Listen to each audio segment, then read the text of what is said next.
Baiklah Amang Inang, kami akan menjelaskan tata cara pelaporan pemakaian dana program kerja tahap pertama sesuai dengan tata laksana sentralisasi keuangan HKBP yang telah ditetapkan pada rapat MPS tahun 2022. Untuk video kali ini kami akan menjelaskan cara melaporkan pemakaian dana program kerja di tingkat resort. Silahkan Amang Inang masuk sesuai dengan user access masing-masing. Klik masuk.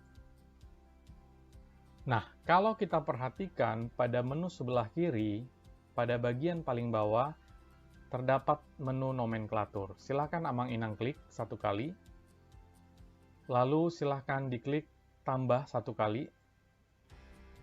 Nah, tampilannya akan seperti ini. Menu nomenklatur ini terdiri dari 3 bagian. Yang pertama adalah profil, yang kedua adalah nomenklatur, yang ketiga adalah lampiran. Yang pertama pada bagian profil, silakan Amang Inang klik di bagian tanggal pengajuan tanggal hari ini. Silakan juga diisi sesuai dengan ketersediaan pelayan yang ada di tingkat resort. Dan juga jumlah warga jemaat terupdate. Saya contohkan misalnya. Nah, pada bagian kedua, bagian nomenklatur, kita perhatikan ada frekuensi, peserta, dan harga per unit. Frekuensi adalah banyaknya kegiatan dilakukan. Lalu peserta, jumlah peserta yang mengikuti kegiatan tersebut. Lalu harga per unit, biaya atau dana yang dikeluarkan dalam satu kegiatan per satu orang peserta. Saya akan langsung mencontohkannya. Misalkan ada perjalanan pelayan pendeta resort atau fungsional atau bahkan calon pelayan ke pagaran-pagaran. Semisalnya ada dilakukan 2 atau 4 kali kunjungan oleh mungkin 2 orang, ada pendeta resort, ada mungkin pendeta fungsional. Lalu 1 kali kunjungan, saya contohkan misalnya, aplikasi akan otomatis menghitung jumlah total pengeluaran. Lalu silakan Amang Inang isi sesuai dengan nomenklatur yang ada, atau sesuai dengan pengeluaran yang dilakukan selama ini. Atau mungkin ada biaya perjalanan pendeta resort ke rapat pendeta distrik.